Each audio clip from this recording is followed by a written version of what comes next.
Bonjour à tous et bienvenue sur Grand Lille TV. Nous sommes aujourd'hui le mardi 3 juillet. Voici tout de suite l'actualité de votre métropole lilloise en images.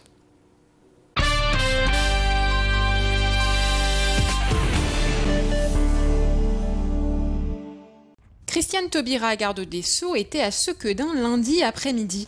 Elle a pu assister à un concert de l'ONL dans le centre pénitentiaire. Au programme, Strauss, Beethoven et Bizet. L'occasion pour la ministre de la Justice de revenir sur la surpopulation carcérale. La surpopulation carcérale est une situation douloureuse dont nous héritons. Nous avons des lieux de détention où la surpopulation varie de 125 à 200% et jusqu'à 300% outre-mer. Cette situation de surpopulation carcérale, elle sera réduite évidemment par une politique pénale où nous nous rendons compte que sur les courtes peines, l'incarcération est génératrice de récidives et que sur les courtes peines, il vaut mieux des mesures d'accompagnement, de surveillance et de contrôle.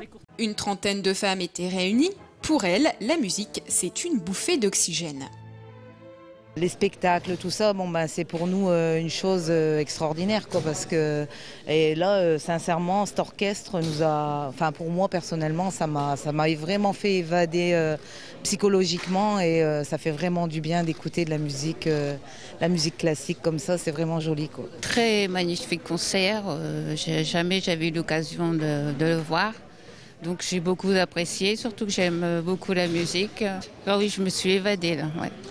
De plus qu'aujourd'hui, c'est un beau cadeau puisque c'est le jour de mon anniversaire, donc ce sera inoubliable pour moi.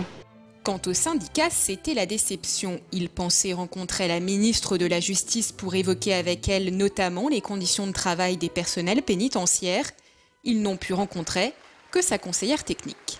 On est un petit peu déçus parce que c'est toujours plus intéressant de pouvoir discuter directement avec la personne qui sera décisionnaire par la suite. Bon, maintenant, la conseillère technique qu'on a reçue nous a été extrêmement à l'écoute puisque ils viennent d'arriver au gouvernement, donc ils découvrent un petit peu l'ensemble des problématiques liées à ce ministère et notamment à l'administration pénitentiaire.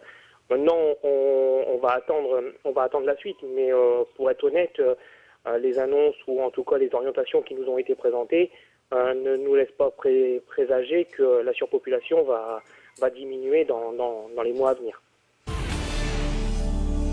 Suite à la fusillade de dimanche dans une boîte de nuit à Lille, Hamza Belaïdi et Sabrina Vasseur ont perdu la vie. Tous deux étaient âgés de 25 ans. Le complice qui accompagnait le tireur présumé, Faisal Mokhtari, a été identifié par les enquêteurs. Mais le débat est relancé quant à la sécurité dans le secteur Masséna-Solferino de Lille. Le week-end, les étudiants peuvent semer vite l'agitation dans ce quartier.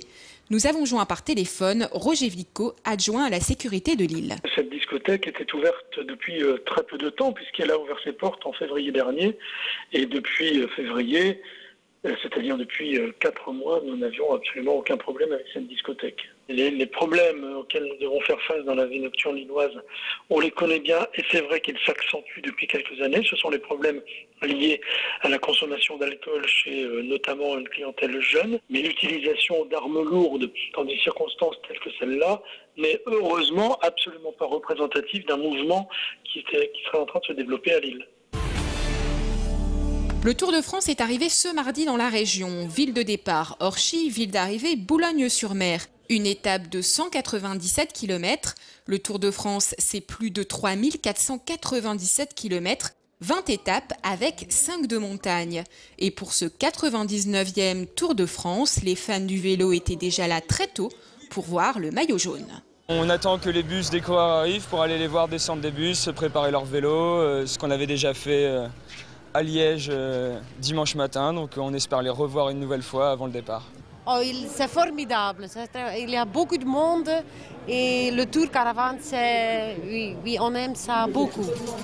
Écoutez, l'ambiance est à basson plein apparemment et on est très bien, vous voyez la caravane qui commence à passer, donc c'est une belle fête à Orchy quand même aujourd'hui. 160 000 animaux sont abandonnés chaque été. Pourtant, des solutions existent. Chenil, garde à domicile ou famille d'accueil. Pour que les vacances ne riment pas forcément avec abandon. Vous avez des refuges où vous pouvez justement laisser vos animaux. Donc en plus, en général, c'est pas excessif. Et ce que vous pouvez faire aussi, c'est emmener votre animal en vacances tout simplement, surtout si c'est un chien. Maintenant, il faut savoir que ce soit les hôtels ou que ce soit les campings, c'est plutôt adapté maintenant justement à travailler justement avec les gens qui ont des animaux. Il y a beaucoup de choses en fait qui sont faites maintenant. Il y a eu un progrès là-dessus. En ce début d'été, les causes animales se sont réunies place de la République la semaine dernière pour dénoncer la maltraitance et l'abandon des animaux. S'étaient réunies les associations phares comme la LPA, la SPA et la Fondation Brigitte Bardot. Ce mardi, à l'hippodrome de Marcq-en-Barœul a eu lieu la traditionnelle soirée des enfants. En plus des 8 courses officielles au trot, il y a eu 2 courses de poneys attelés. 119 chevaux étaient inscrits pour la soirée et 7 poneys ont complété l'affiche. C'était une première sur l'anneau marquois. C'est la fin de ce flash, merci à vous de l'avoir suivi. À suivre tout de suite vos prévisions météo.